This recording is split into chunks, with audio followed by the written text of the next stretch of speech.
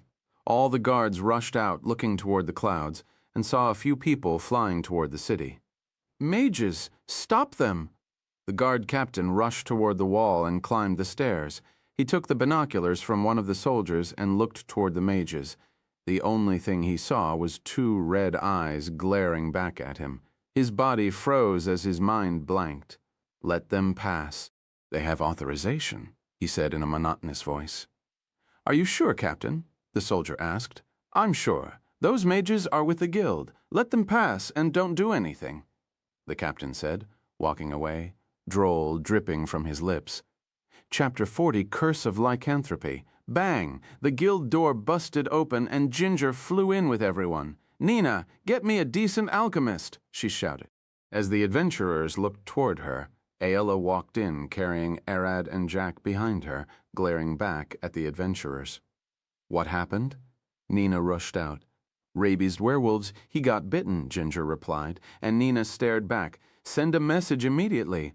All the receptionists scrambled to work. "How did it happen?" Nina asked with a worried face. "Probably got himself where he shouldn't." An adventurer said in the back. Ginger glared at him, with her eyes glowing red. He pissed himself in fear. Jack looked at the adventurers. Yeah, he shouldn't have done it. He smiled.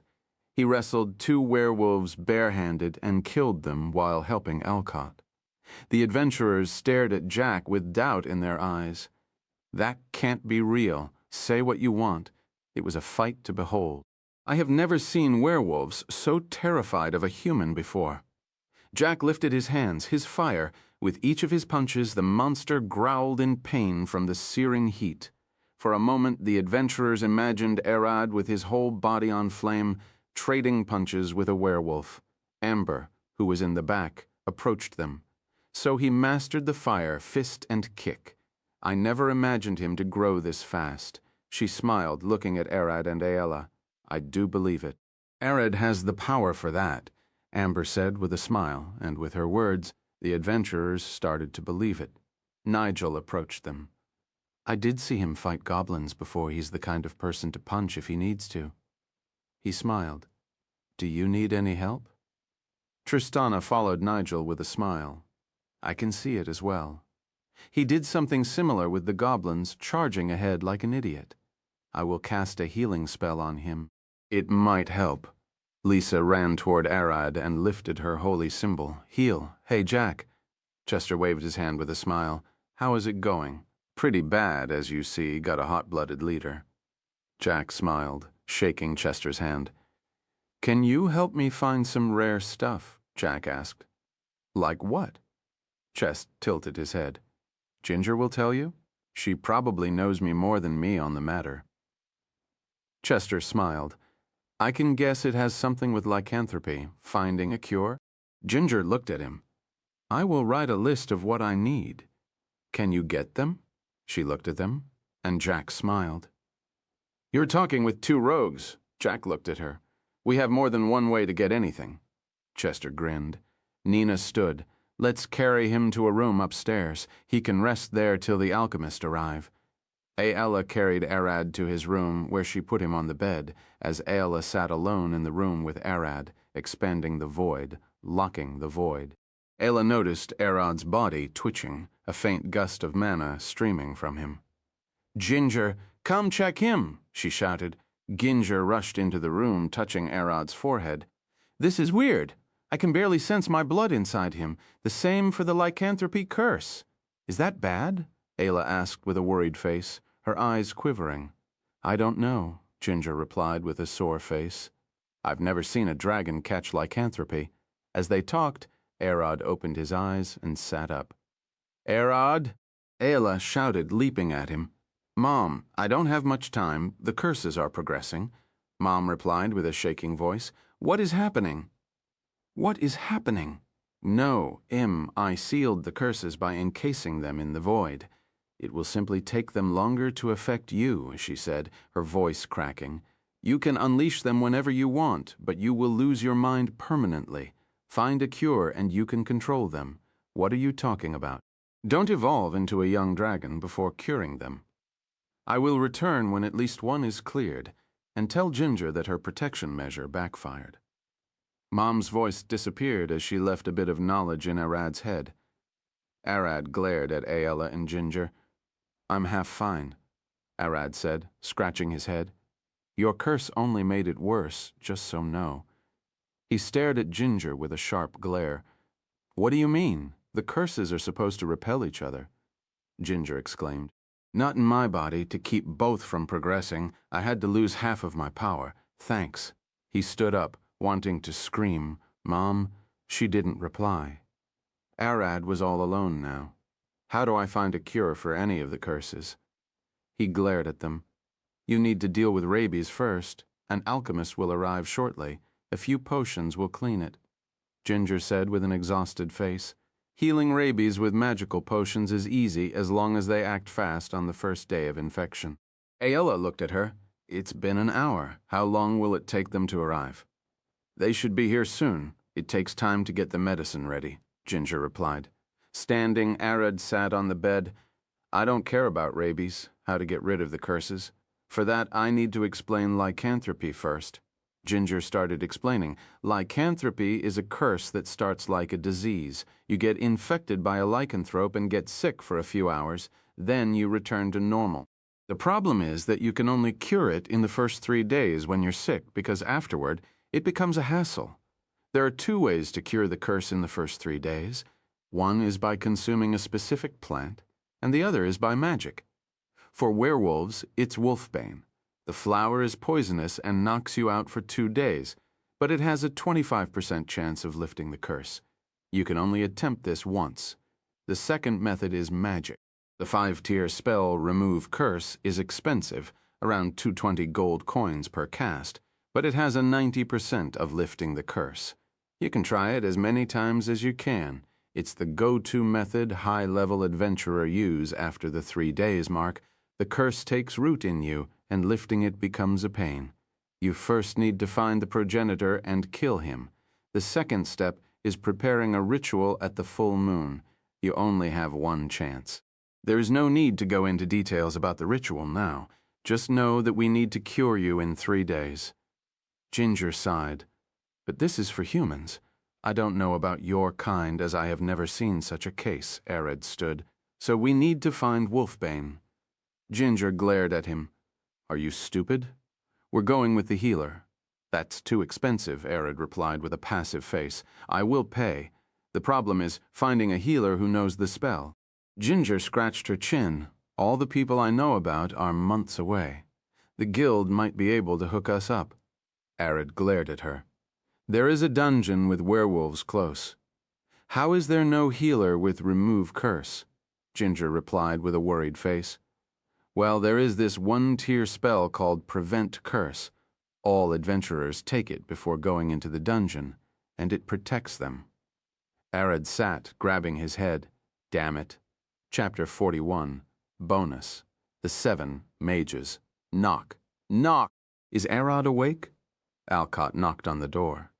Get in, Arad replied immediately, and Alcott opened the door, walking in. How are you doing? He asked. Do you feel any pain or nausea? Arad shook his head. I don't feel any different. Is there a way to even determine if I was cursed? He glared at Alcott and Ginger. You passed out for a moment, and Ginger could tell. You got the curse, but I'm worried you're not showing symptoms, Alcott replied with a worried face. I should be fine. Can you get the vampirism off me? Arad glared at Ginger. He needs Mom back. Fine. I should be able to take it off. Just give me a moment. Ginger replied with a smile, extending her hand toward Arad and closing her eyes. Arad waited, looking at Ginger's face, and saw it sweating. Alcott and Ayala stared at her. Needin' over. Calm, you're taking longer than I expected, Alcott commented. Be silent. It has gone too deep. Ginger mumbled, touching Arad's neck. Just give me a moment after a minute. How long will this take? How deep is your body? She mumbled. I keep reaching for the vampirism curse, but I can't grasp it. Arad could see Ginger's eyes moving under her eyelids. No, the closer I get to it, the slower I become. Something sparked in Arad's mind. Ah, about that. I've sealed them in an infinite void so they can't escape. Ginger stopped. You did what? It wasn't technically me, but an innate ability of me to protect me from the curses. It sealed them deep within the void. They won't be coming anytime soon. Arad smiled.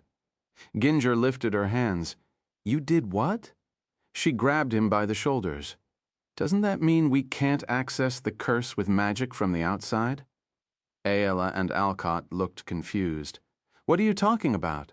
Ayala asked with a puzzled face. Ginger looked at them. Imagine the curse as a person you don't want to meet, so you threw him to the other side of the continent. Neither of you can reach the other, she explained. It would take her almost as long as the curse to take over Arad to catch it. What should we do now? Arad asked. Simple, deactivate your ability, and I will take my curse off, Ginger said with a smile. But Arad scratched his chin. I can't access the innate ability. It is too focused on keeping the curses sealed to listen. He can't even talk to Mom. We must stop one of the curses first. Ginger glared at him. How are we supposed to cure what we can't reach? It was then that the realization hit Arad. He is stuck with the curses. What should I do? He said, looking at Ayala, worried. It will be fine. Magic will clear the lycanthropy, and we'll be able to cure the vampirism. She was listening, unlike Alcott, who got left in the dust. Arad giggled. Yeah, magic will work. Let's hope so, Ginger said, standing up. I will start preparing for the worst case and track the progenitor. Can I have some of your blood for that? She smiled, and Arad handed her his forearm, shaking a bit. Don't bite me. I won't. I need a drop. Her fingernail extended, poking his finger. How about vampirism? Is there a way to cure it like lycanthropy? Arad asked. You also need to find the progenitor, Ginger replied. Ayla looked at her with a smile. Do you know the progenitor of your blood? Ginger paused. Well, I'm a pure-blood vampire. She looked back at them. I'm the progenitor for my blood. You have to kill me if you want the vampirism curse off, she said with an ominous voice. Ayla laughed. Stop joking. That can't be right. I'm not joking. But unlike lycanthropy, I can lift my curse at will if I can reach it. Ginger looked at them. Cure lycanthropy, and I will lift my curse immediately. Canoke. Ginger, the alchemist, and a healer have arrived. Nina called them from the hallway. As everyone sat in silence, Alcott had to break it. Let's go and get this curse cured so we can sleep at ease. He opened the door, seeing Nina smile. Arad is lucky. Not only one healer is present, but 7 people are willing to try. Hearing those words, everyone stood up. Are you sure? Arad asked with a gasp. Yes. Nina smiled. A group of mages from the capital have arrived here looking for Alcott about the recent dragon incident. They can lift the curse and are happy to help for free. The group rushed to the meeting room, where they found 8 people. 2 high-level clerics, 3 wizards, and 2 druids. The last one was the alchemist with his potions laid on the table. Are you Sir Arad? Sorry for what happened to you? Please take a seat, and I will start. The alchemist bowed down slightly. You are polite. Alcott glared at the alchemist. What is with that? The alchemist laughed. Sorry, I heart the heroic tale of how he wrestled 2 werewolves to save his companions. The fact he won that fight is enough to gain my respect. It is intriguing indeed. What class are you, young man? One of the wizards, a graybeard with a long beard and a funny hat, smoking a pipe, asked with a grin as he brushed Facebush. Arad looked at him. A sorcerer, red draconic bloodline. One of the druids stood up. I won, heard that. I was right. He almost started dancing. We bet on what class you were to beat 2 werewolves. Another wizard, a short hag with a wrinkly face, said with a smile, Arad, did the alchemist start? Ella opened the door, walking in. She had to deliver Ginger's orders to Jack the moment she walked in. The expression of the hag changed. What is this long-eared doing here? She pointed her twisted finger at her. Crackle. Lightning sparked from her nail, and another wizard rushed to stop her, but he was too late. The spell flashed toward Aella Thwack. As the lightning bolt was mid-air, Arad swung his fire-engulfed fist down. Boom! It looked like his flames consumed the lightning, but he used his void to break the spell. Hag. Arad glared at the hag, his eyes fixed on her head. I will rip you to pieces. At that moment, Arad's frightful presence exploded, consuming the whole room as the hag fell on her ass, shaking. As if glared on by a true dragon, she felt her life hanging on a thin thread. Stop this, Alcott stood in the middle. And you respect yourself and keep your thoughts to yourself. He glared at the hag. Ho, what power and pure magic! You must be close to your ancestor. The graybeard smiled. I would say 1/3 of the 4th generation. That's rare. Usually sorcerers only appear above the 10th generation in the family. The 2 clerics nodded, and so did the remaining wizard and the druids. We might be seeing the rise of a new S rank. Alcott, please take care of the new talent. One of the druids smiled. Chapter 42. Failed Attempt. Let's stop talking about the hard topics. The alchemist walked between them. Sir Arad, please sit so I can start. He showed Arad to the couch with a smile. Everyone sat down and the uneasy air never left the room. We'll talk about this when we get back, wrinkle-face. Graybeard wizard glared at the hag. Mind your own business, the hag growled at him. Looking at them, Arad sat on the couch and looked at the alchemist. So what should I do? Not much. I will have you drink the medicine and see if it takes effect. The alchemist said with a smile, pulling 2 vials from his back and mixing them. After mixing them well and inspecting them under the candlelight, the alchemist handed the vial to Arad with a smile. Please drink this. You should feel a bit cold after drinking it. Arad grabbed the vial, glaring at its cloudly green haze. Esther name, Arad, Orion. Race, Void Dragon class. Draconic Mage level 3, T-Expev 43700 subclass Void Knight. Age stage, Wormling, 3 months and 12 days. Stats available. Stat points. Strength, 13. Agility, 20. Constitution, 14. Magic, 20. Intelligence, 20. Wisdom, 20 HP, 154th, MP, 60 SP, 60, 6 claws, bite, tail, slam, wing slam, glide, innate skills. Frightful presence, void magic, void power, alternate form, breathe weapon, void biology, void eyes, void existence, void walk, resistance, all elements immunities, time space, magic fire fist L3, firebolt L3, R3, fire kick L3, R3, conditions disease, rabies, progression, stage 1, the infected. Sealed curses, vampirism. Unlock the vampire bloodline upon curing progression, stage 1, the infected. Actor a lick, actor unlock the werewolf bloodline upon curing. Progression, stage 1, the infected. Actor a mom. She didn't reply, making Arad a bit sad. I have to guess what those stats mean on my own, he thought, downing the alchemist's vial. After waiting a bit, he felt a cold shiver run across his spine and up to his head.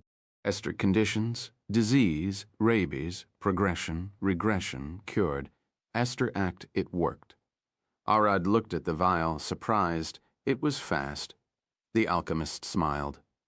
It was a deadly disease 10 years ago.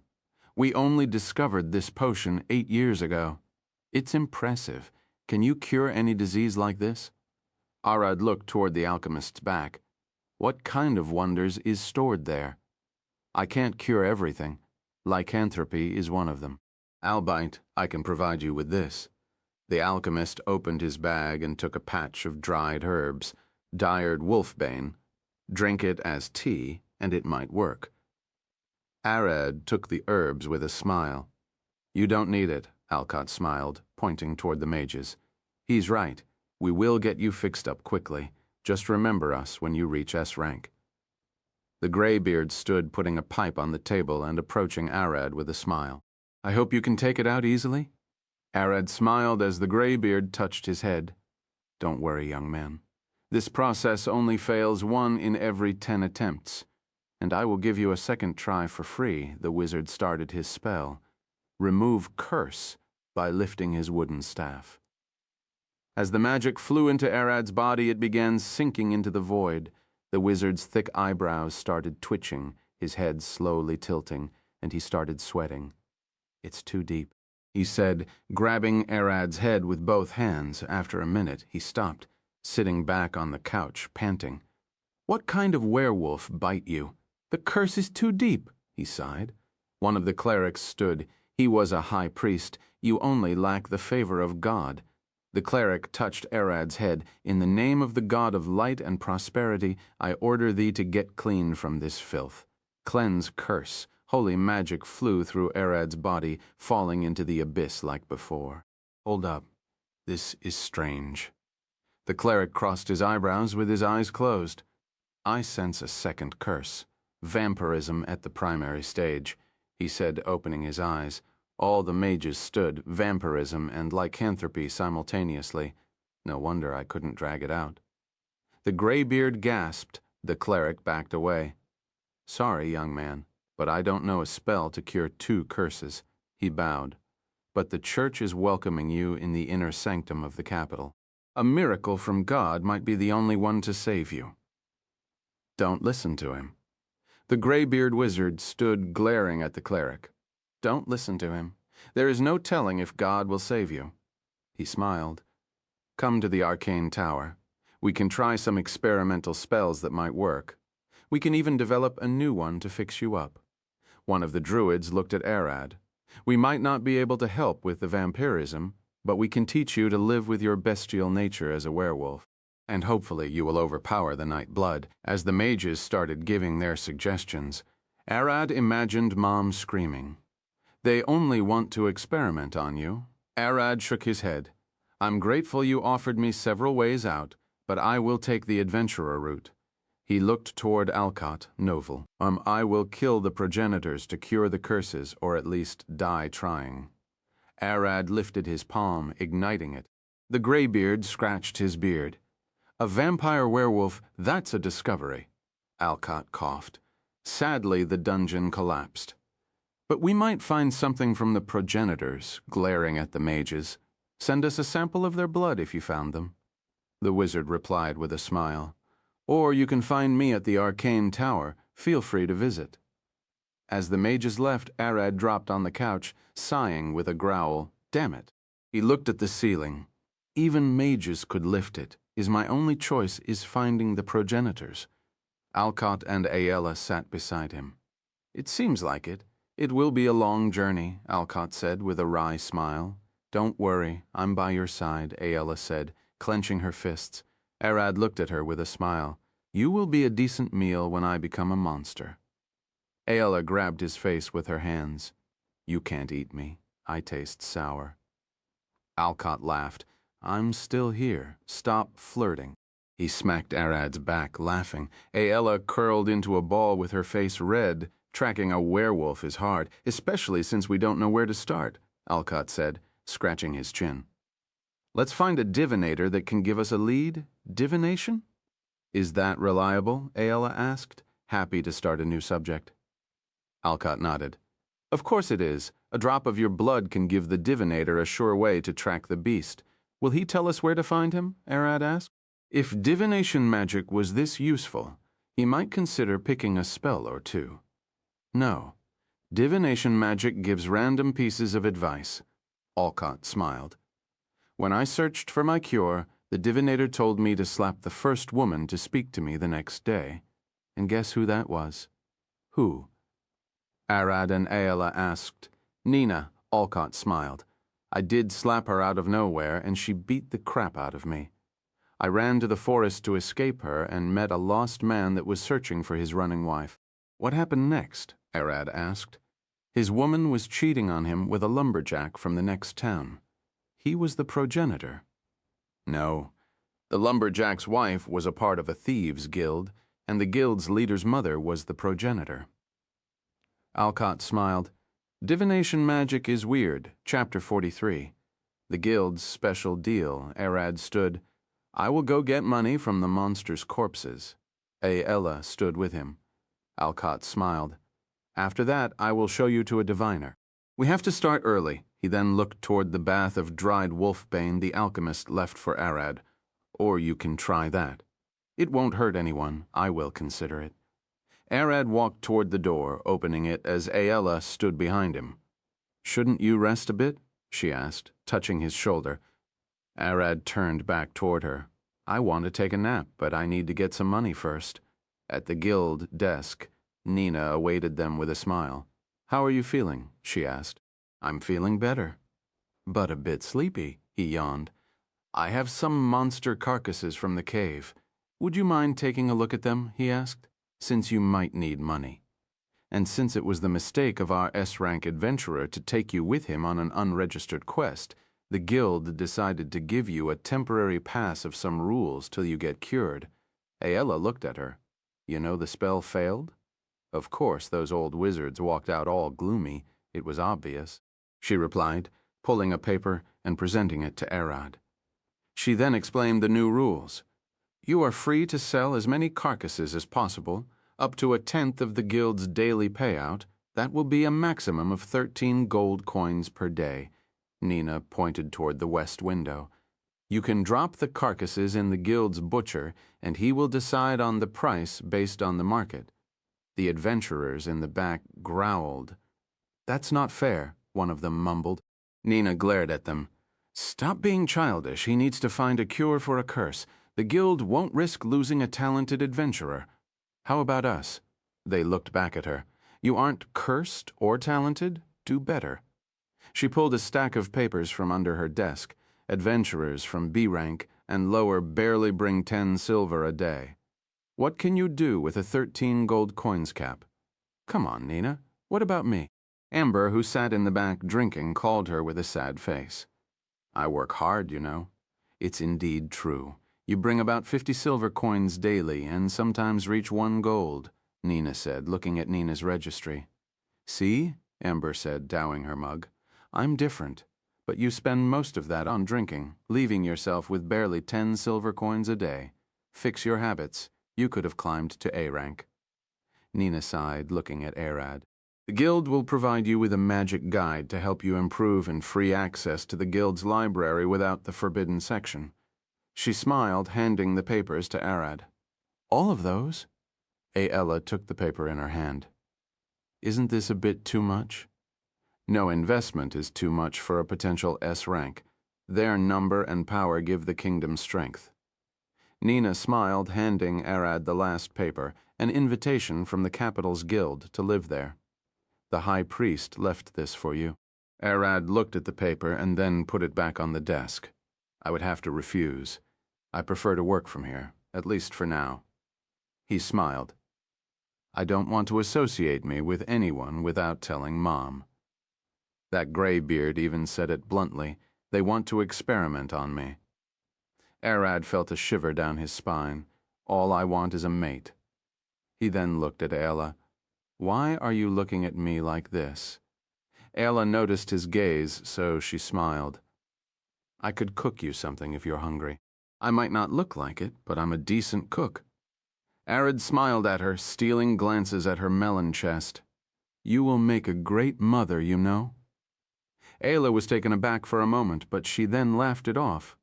Of course I can cook, but no meat. Cooking alone doesn't make a decent mother, Nina added with a smile. Can you even cook? Arad stared at her. I sadly only know how to roast meat. She looked at the table. But I'm good at it, she smiled. You two are right. You don't cook to feed a baby. Arad stood taking the papers with him. Then I will head to the butcher. Call me if something happens. Wait a moment. What about your guides? Nina stood, stopping Arad from leaving. About that. Do you have any recommendations? Arad asked, wishing to get an experienced mage. Me, Amber approached them, barely walking after her day drinking round. I can teach him magic. Nina smiled. She might be a drunkard sometimes, but you have first-hand experience with her skills. Arad nodded with a smile. He remembered that she taught him his first 3 spells. She is skillful indeed. But I have a condition. Amber lifted her arm. Raise my limit to 5 gold coins a day. Nina sighed. I know you would say that. 2 gold coins, take it or leave it. That's too cheap. Make it 4, or at least 3 with access to the library. Amber frowned with a sad face. Nina thought about it for a moment. Fine, 3 gold coins, limit a day, and access to the library. Hooray, Amber leaped with a happy smile, flames gushing from beneath her feet and the tips of her hair. Can you make that decision? Ayla asked, looking at Nina. Nina smiled, handing the contract to Amber to sign it. Amber immediately signed it. Look at this. I can get more money now. She showed it to Erod with a smile. As the two were talking, Nina waved her hand to Ayla. Come here. Ayla walked behind the counter and looked underneath Nina's desk.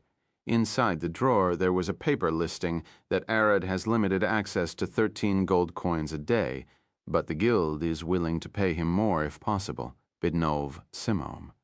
The paper also said that Arad could take 2 guides. They have a limit of 7 gold coins a day. The lower deal, the better. Ayla looked at them with her mouth open. I see, Nina smiled. This is between us. But you can always reach out to me to sell things. Ayla, let's go, Arad said with a smile. Amber standing beside him with a fire on her palm. Let's see what you have. Where are you keeping the corpses? She smiled. Ayla walked out with them, looking back at Nina as they headed toward the guild's butcher. Before they could leave the guild hall, Amber looked toward Arad. Did you buy any spell books, or do we need to work for them? It was then that Arad remembered. Putting his hand inside his bag, he pulled out a book. I found this in the dungeon. It could help us. He handed the spell book at Amber, who smiled. This has a loot of spells. What a great find. I will teach you how to decipher those words, she almost shouted with a grin on her face. On the guild's corner, a girl with a hood over her head and a thin blade longer than her glared at them. That spellbook, Jeremy, chapter 44. Getting paid, Arad and Ayla walked into the guild's butcher. Looking around, they could see tens of slathered monsters. Arad pushed the door open. Is someone here? I brought some corpses. We call them carcasses. Did no one teach you that? A short, bearded, buff man with a bloodied apron approached them with a knife. Did the guild send you? Ayla closed her nose. This place stinks. She took a step back. Let's hurry.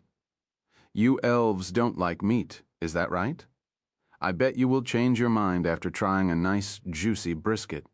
He pointed at a cow carcass in the back. Ayla stared at him with a wry smile. Are you trying to feed an elf some meat? You know we can't digest that. It's not that we hate it. I'm just passionate about my cuisine. The man giggled, walking toward a large table and pointing his knife toward Arad. Where are the carcasses? When will they arrive? Arad smiled, lifting his palm. Now, the corpses of salamanders, werewolves, and trolls fell on the ground, and after all of that, the queen's corpse rolled to the side. The butcher fell on his ass, shocked. Where did they come from? Madame we, our temporary magic I got from Alcott. In the last mission, we worked as his porters. Arad pointed at the monsters. The butcher stood. It doesn't matter, he sighed. It will take some time to butcher all of those, even with all my men working as hard as they can. Please get back to me after 3 to 4 hours, or tomorrow if you can. How much do you think those are worth? Arad asked. He only cared about the money for now. I would say more than 20 gold coins. It can reach 30, but I can't be sure. The butcher smacked the queen's corpse with his palm. Can I get the guild to pay 10 gold coins now? With that, I can wait until tomorrow to get the rest, Arad asked, looking at the man with a smile. Tight on money. I will write you a receipt right now. The butcher walked to the back, took a white paper, and filled it. Finally, instead of using a proper stamp, he stamped it with the blood on his apron as ink. Did you have to do that? Alla stared at him, handing the paper to Arad. It doesn't matter, as long as it is my stamp. Here is a 10 gold bill. I also marked that you still have more to pick tomorrow. Arad smiled and took the receipt back to Nina. With this, I can pay your full price. G.H., Ayala gasped, remembering they still had to pay for her. Yeah, now that you mention it. Arad walked toward the desk and handed Nina the paper. She looked at them with a tense face. Do you want everything now, or should I keep it for you? What? Arad stared at her. I will take my money. Carrying this much can make you a target for thieves and assassins. It's usually better to keep the money in the guild or a bank for safety, she explained. I need to take it from the guild to put it in a bank, Arad replied, trying to take his money out. Nina smiled. We do that transaction for you. Just provide us with your bank card, Arad sighed. Give me 2 gold coins and leave the rest in the guild. Nina smiled. Are you sure? Arad lifted his fire-engulfed palm. On second thought, I will take everything. Fine, fine. Here are the 2 gold coins. The remaining 8 are in the guild, and you can take from them whenever you need. Nina smiled, handing him 2 coins. Do you have change? I like to take one of them as 100 silver coins. Arad returned 1 gold coin to her. Nina smiled, counting 100 silver coins for him. Here you are. Please be careful with them. After walking out of the guild, 4 adventurers cut Arad and Ayala's way. Wait a moment. There is something important we wanted to talk about. One of them approached Arad with a smile. Arad looked toward the back. The other 2 hid their hands behind their back. Probably weapons. Can you stop the act? Arad glared at them. The adventurer looked back at his friends. You aren't fun, are you? He giggled.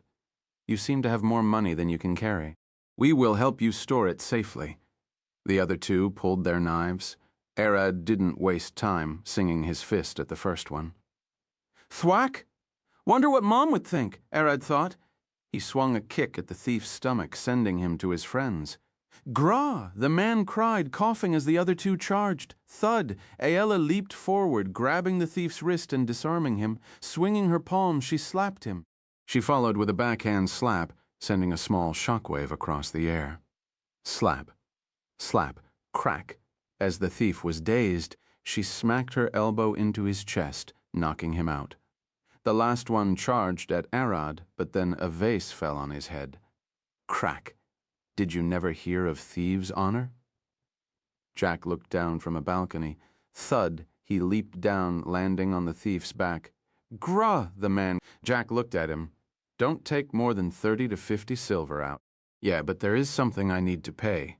1 gold and 50 silver to be exact, Arad replied. Sorry for taking the party's money without telling you. You're the leader. You don't have to tell me. Jack smiled. Let's go pay what you own. I thought you'd obsess more about money, Arad replied with a smile, and Jack giggled. You made over 10 golds in a day. Sticking with you is the right thing. After walking a bit, they reached the slave market. What? Jack looked at Arad. Here. Is there someone you want to get out? Ayala giggled with a slightly sad face. Sorry, that's me, lifting her hand. Jack paused, staring at her and then at Arad. 1 gold and 50 silver coins, only that. Yeah, Arad replied. Chief, can I get 1 gold and 50 silver? They might have another one I can take. Jack turned around, opening the great wooden door. The managed stared at them, recognizing Arad and Ayala. There are still a few days. Did you come looking for something? He approached them with a smile. You're quick, aren't you? Arad smiled and the managed giggled. About what? I don't know what you're talking about. Arad looked around him, and the magic rumbled. All of the building's security focused on Jack. They can't trust a rogue. We came here to pay in full. Arad sat on the couch, and so did Ayala and Jack, who put his feet on the table. Get them down. Arad pulled them out. The managed sat facing them. Did you get the money? A quest? Arad pulled 1 gold coin and counted him 50 silver coins, paid in full. I did get a big quest, but it wasn't easy. Arad sighed. I thought the guild has a limit for new adventurers, the managed said, clearly suspecting something. Don't worry about that. I was with Alcott, Arad replied. Alcott, the S rank, that explains it? The managed smiled, taking the money. I will get the paper done quickly. As the managed was about to leave, Jack called him. Can you get one for me? The managed stopped and looked at him. Our cheapest slave now is 23 gold coins if you can pay. Jack sighed, looking toward the table. Just tell me you don't want to sell me one. We care about the safety of our slaves. I won't sell them randomly. The manager said with a smile. But you sold her to him? Jack pointed toward Arad. I trust my eyes. Do you think it was a mistake to sell Ayla to him? The managed glared at Jack. No, I had the same thing. Chief has a different vibe from other people, Jack replied with a smile. Look at how fast he got you the money back. I know. I interact with snorty nobles and merchants, so I have gained enough experience to tell someone worth from a glance. The managed looked at Arad. Same here, but I deal a lot with shady people. Jack smiled. Even the guild think he is a potential S rank. That's rare. Can you stop talking about me as if I'm not sitting here? Arad glared at them. Chapter 45, Attacked in the Street. Arad, Jack, and Ayla headed toward Alcott's bath after paying the debt. I don't feel right without washing after that fight, Arad said, tucking the remaining 50 silver in his stomach. Shouldn't we get some new clothes first? Ayla stared at him, pointing toward the market. You need clothes? I know, a second-hand shop, Jack said, pointing to the left side of the market. Second-hand? That would be cheaper. We could spend the rest on weapons. Arad smiled, following Jack with Ayla. Clothes are one thing, but what weapons are you looking for? Ayla looked at Arad. Beside the sword, of course, arrows for you, a long weapon for Jack, some armor, and probably a shield, Arad replied. Ayla smiled, but then heard something behind them, the faint sound of a blade coursing through the air. Arad! She shouted, turning around to see a hooded figure swinging a gripless blade at Arad thud. With a quick step, she dashed forward, hitting the attacker's wrist and deflecting the blow from Arad. Clench! Before Ayla could unleash her second hit, the attack grabbed her by the neck. You're fast! A woman's voice came from under the hood. Cling. She pulled her blade back and stabbed, but Ayla deflected it with her dagger and swung a kick at the woman. Slash! The woman pulled a sword dagger from her pocket, swinging upward before she got kicked in the chest. Ayla couldn't stand, falling on her knee as her right ankle tendon got sliced. We're in the middle of the city, she shouted. Everyone screamed, running away as they saw the fight starting. Doesn't matter. The woman mumbled, lifting her blade. Kadan! Arad charged at her with his staff ablaze, swinging down with all his might. Clang! The woman swung her blade up, cutting his staff in half while aiming a second attack at his neck. Crack! Arad blocked the slash with his wrist, growling. The woman froze for a second, unable to believe that the mere flesh of a human stopped her blade. You're tough, she mumbled, leaping back and dodging the countless needles Jack threw at her face. Did you never hear of assassination? At least they do a clean job, Jack shouted at her. Arad glared at her. She attempted to kill us in the middle of the city, in the middle of the day. Who is she? The woman lifted her blade. Arad Orion, you will die here. She lifted her sword, rushing toward him in the blink of an eye. Ayla pulled her bow, action surge instantaneously. She released 6 arrows aimed at the woman's torso. Scratch. The woman slid on the ground, dodging the arrows and swinging at Arad's legs with her overly long blade. Enough of this, Arad shouted, swinging a kick toward her blade. Clang again. The sword wasn't able to cut him, and on the other hand, she got disarmed. Thud! Thud! She leaped back, staring at them. What are you? She opened her palm, and the sword flew directly at her. Are you a human? She started to smell something. Arad wasn't normal. Sniff, sniff. She looked back, and her coat was in flames. Arad smiled, flames gushing from his sharp, opal-white teeth. Let's see who you are, strangely. The inside of your hood is black. Ayla pulled her bow. Discues magic, a simple one that blackens your face if you wear a hood. She fired 3 arrows at the woman.